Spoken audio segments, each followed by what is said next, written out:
Yep.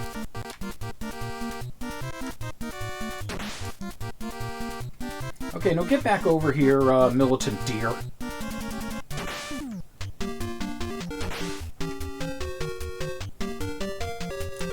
So, the jungle here is going to have a lot of very not straight terrain to it. So it's very easy to get caught in a pinch point.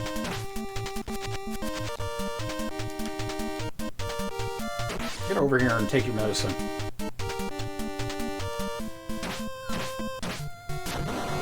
You always got to watch out for those grenades because their explosive range is very deceptive. And again, pinning yourself against a wall here with your back to it is a very good strategy for the most part. Definitely when you got 3 of those guys after you.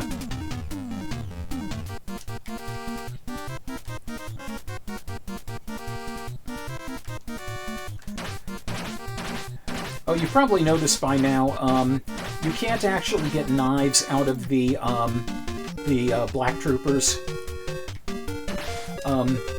You can get them out of the commandos sometimes. All depends on how you handle them. I don't need to deal with you guys. So now I get 3 of you guys, even better. Yeah, this situation, it's absolutely crucial you get your back to a wall. So back to what I was saying about this guy's name. Code name is Bart. Now, this caused some confusion from the arcade version because it was 2-player simultaneous. Player 1 was in the blues here, but his name was Snake. I guess he got a little time off from Bloody Wolf and Metal Gear Solid.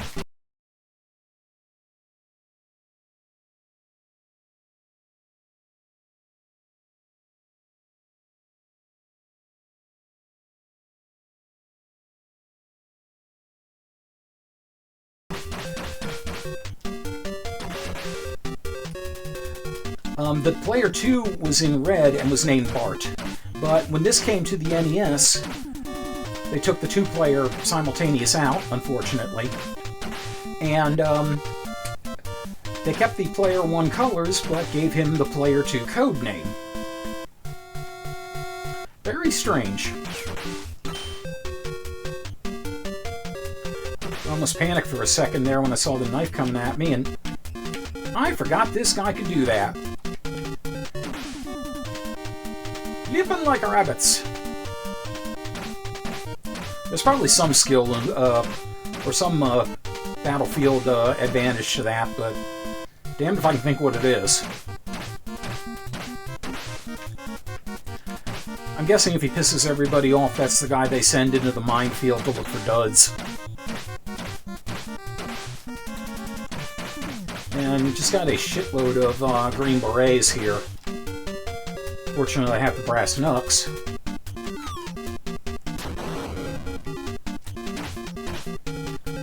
It's a little tricky when you got both a grenade and a knife coming at you.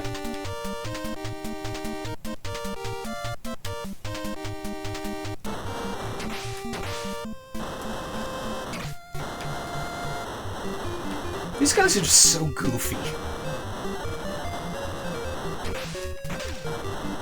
And I totally forgot about the crazy leapers. So we're in the jungle and the soldiers are leaping around. Is this a leaper colony? And that's what that is. And naturally we take a leap of faith right off the cliff.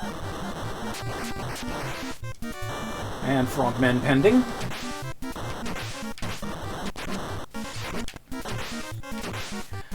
I don't think the back fist actually counts for the bonus from the brass knuckles. I've never really been able to tell.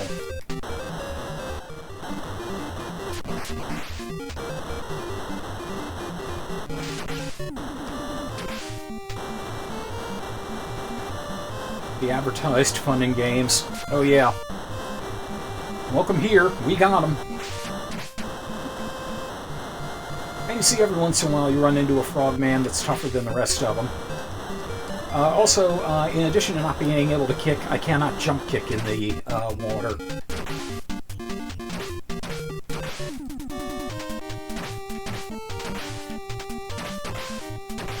Okay, maybe the back fist does benefit on the knuckles.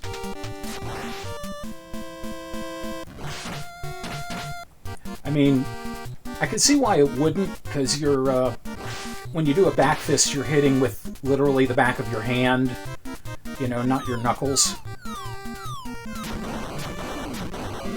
So this guy's a little tricky. You gotta wait till he throws 3 grenades into the water.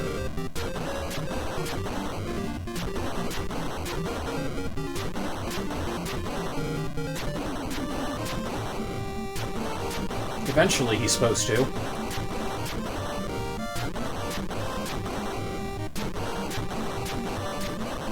I think.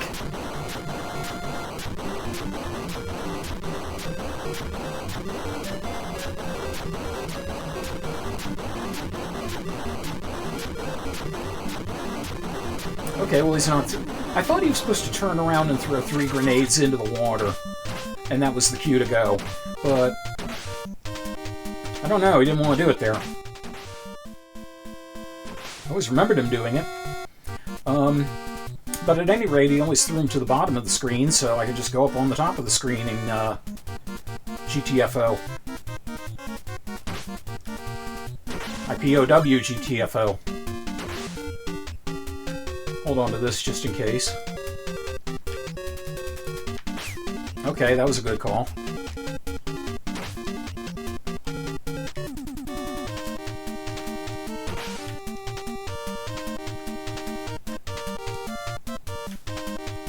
If you've got a group of soldiers like this, it is possible to make all of them drop their knives, but they don't always want to do it.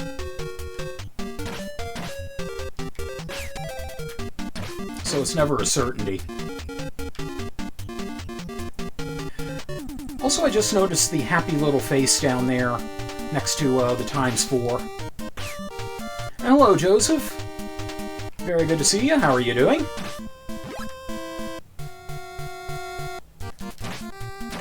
Oh, screw you! No. No, I knife you, you don't punch me. See there, in that case we were able to get all 3 knives out of them.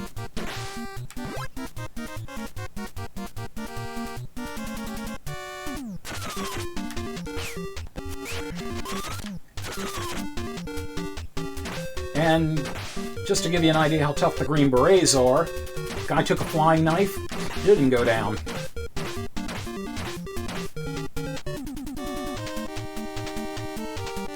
Here, you come up here and deal with me. You suck.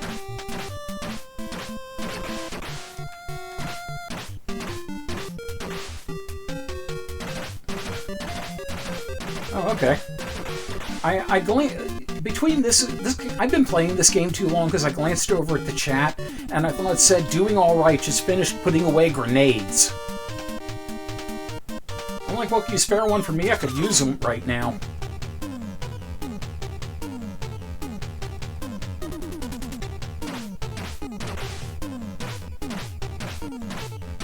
Now, from that position, I wasn't sure if I was going to be able to tag him or not.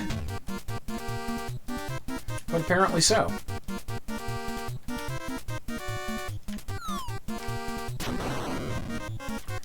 Oh, and the arcade actually did have friendly fire.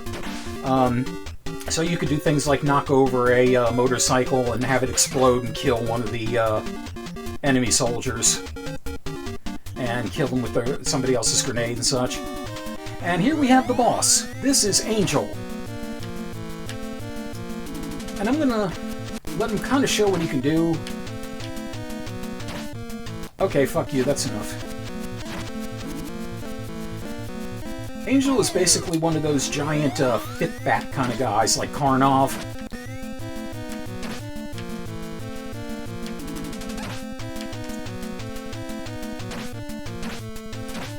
But if you can get him stuck in one place like this and just punch away, yeah.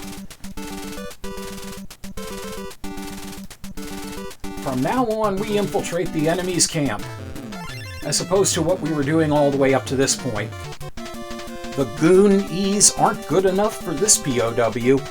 Welcome back to POW, Prisoners of War on the NES, and we are heading into the 4th and, I believe, the next to last level? We're very close to it. So without further ado, we got a mission to accomplish. Now, the biggest problem we're going to have here is a whole lot of narrow area. And we get a gun right off the top of the, right off the bat. That ought to tell you something.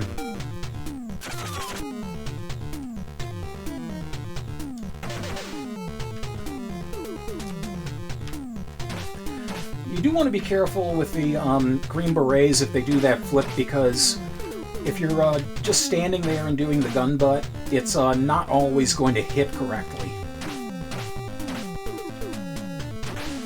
Also, the closest you are to an enemy... Okay, I forgot there were more of them. The closer you are to an enemy when they get up, the more likely you are to have priority over them, as far as who gets the hit in first. So basically, I got too complacent about having the armor. Also, I forgot the Green Berets could throw their knives. They do that so rarely. Brass knucks.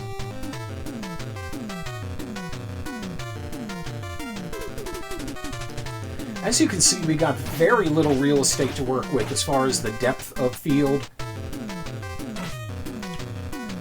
We can get in between these pillars, so that does let us trap enemies. But we have to be careful that it doesn't get us trapped, too.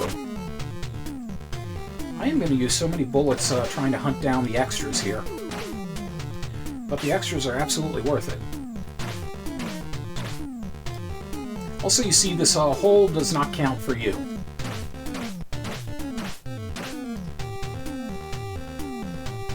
You know, sage advice, kids. Always know when the hole does and doesn't count.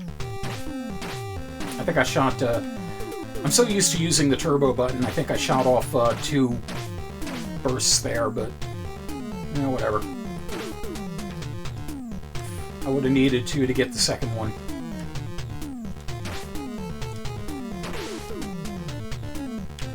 Armor! Yes, please.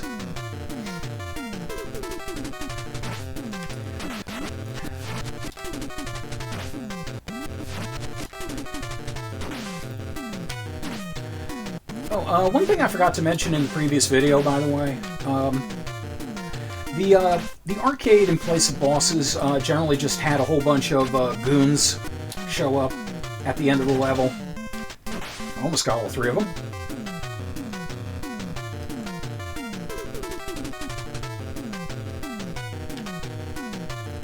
We can dance if we want to. Fuck you, here's my gun. Here's the butt of my gun. Because my gun has a butt, and I'll kick yours.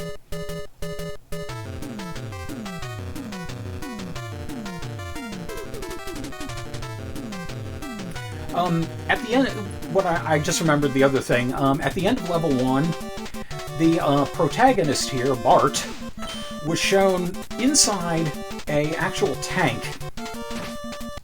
Fuck you. But he was shown inside of a tank that appeared at the end of the level, driving it through the wall of the POW camp.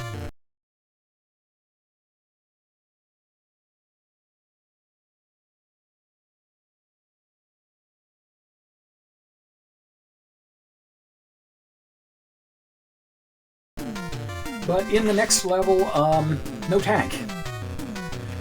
And it was always something that kind of drove me sort of nuts about a lot of video games back in the day. Like, they showed you sometimes with some awesome weapon you had at the end of the level, like the gun and the knuckles and all that, or in some cases actually in something like a freaking tank, and then the start of the second level you don't have anything. It's like, I'm like, did the tank run out of gas or something? What the hell? Well, you know, I busted through the wall. Surely this won't come in handy anymore.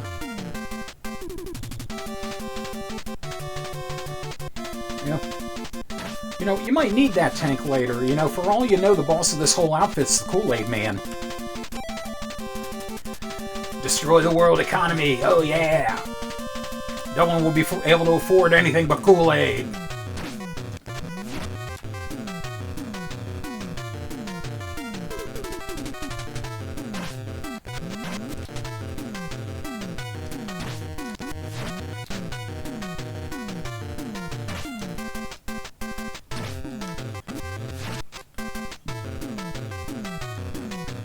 Yeah, I don't think I could live in a world where the only drink was Kool-Aid. You know, because you'd have a lot of flavors to choose from, but, you know, unless you put sugar in it, which is a big no-no for me. No, I didn't want to do that. You really wouldn't have a whole lot of, overall flavor to it. Will you die already? God damn it! Fuck you. I mean, you couldn't even, like, Irish up the cherry Kool-Aid or whatever. Alright, screw it. Done with gun. Give me brass knucks. How the hell are the brass knuckles easier to work with than the gun? Oh, and this is auto walk.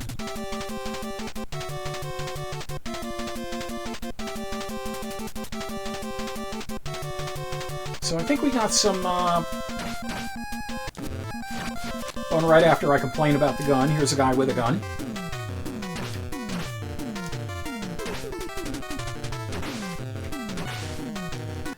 No. Want gun. Want gun. We'll have gun. We'll have gun, we'll travel.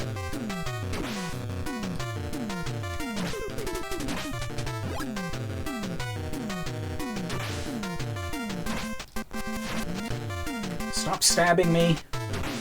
I don't care if that's your job. I give you permission to slack off.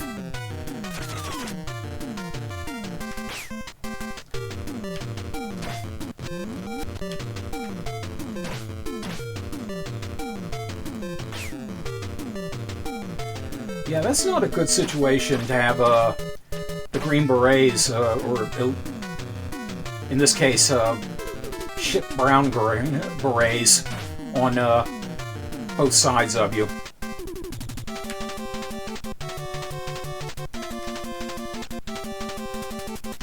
And again, I have the gun. I want to save it. Because the boss is one of those that's fairly easy with a gun. And really hard otherwise.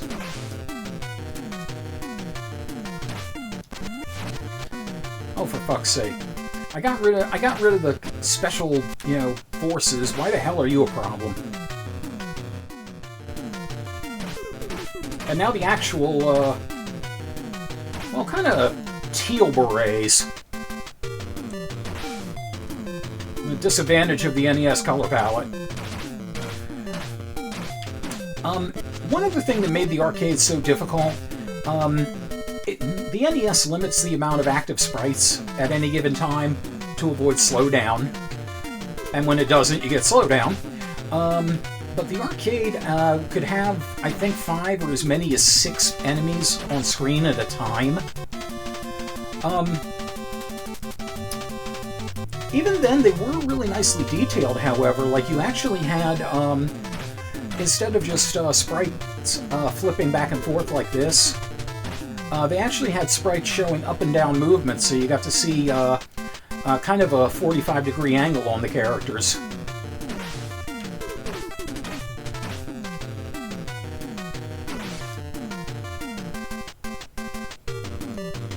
Yeah, the brown guys can be hard to see on that background.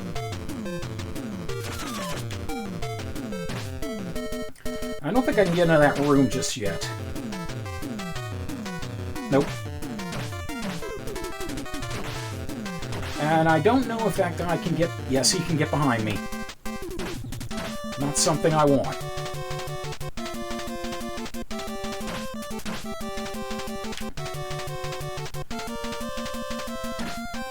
Yeah, what I found with the Beret troopers, it basically becomes a reaction battle. You just want to just kind of see what they're doing and act accordingly. Unless you're in one of the rooms where you can put yourself up against the wall, it's kind of hard to lure them into anything and have them stay there.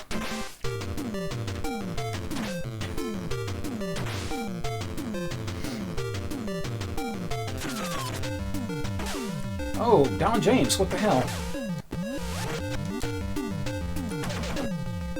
And one shot from the gun and he's down. Okay. I forgot Don James made a reappearance here.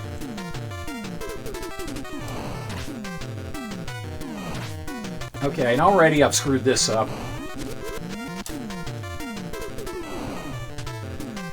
The trick here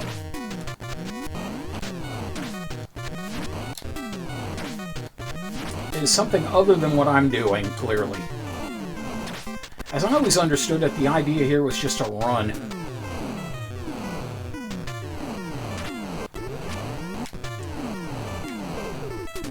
Okay, so it's run with a couple of pauses in between. Again? How many times are you gonna show up, pal? Man, you are padding your part something fierce. This episode's False Tales of the Tape was made possible by Mike Panza, Rick in Baltimore, Viceroy Scorn, D.I.O.D., Jumpy Cat, Shin Majin, the post-production contributions of Matthew Carr Anderson, and all my media-savvy lycanthro fans. Thank you very much for your continued support. Until we game again.